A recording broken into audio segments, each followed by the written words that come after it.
Hey everybody, welcome back to Lead Therapy, and thank you so very much for taking time for tuning into the video. The past couple of days have been a whirlwind when it comes to the Second Amendment. When some YouTube channels announced that there was going to be a big announcement from the White House, and the next day Joe Biden was going to announce executive actions on gun control. There is a huge difference between executive actions and executive orders.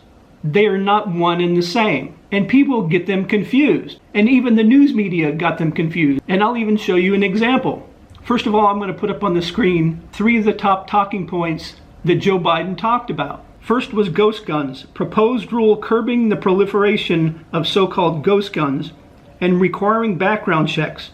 Ghost gun kits would be treated as firearms as well. Next is pistol braces. The government would consider any gun that utilizes a pistol brace to be a short barrel rifle and would also require background checks. This is a proposed rule that should be expected within the next 60 days. And the third is red flag legislation. Family members and police officers can petition to remove a firearm from people who may present a danger. And now I'm going to put up on the screen for you the difference between an executive order and an executive action. Executive orders are published in the Federal Register and are legally binding. They give presidents the power to create unilateral directives, though they can be overturned if a court rules they're unconstitutional.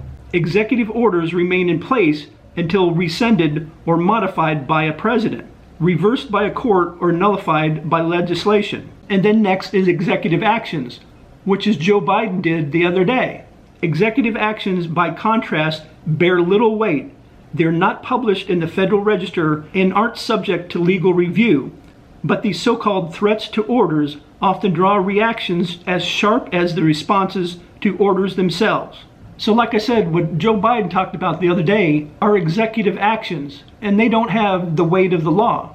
They are not executive orders. That doesn't mean that what he proposed, and once the Department of Justice has gone through their investigation, they could turn into executive orders. Now let me show you how the news media doesn't do their homework and got executive actions and executive orders mixed up.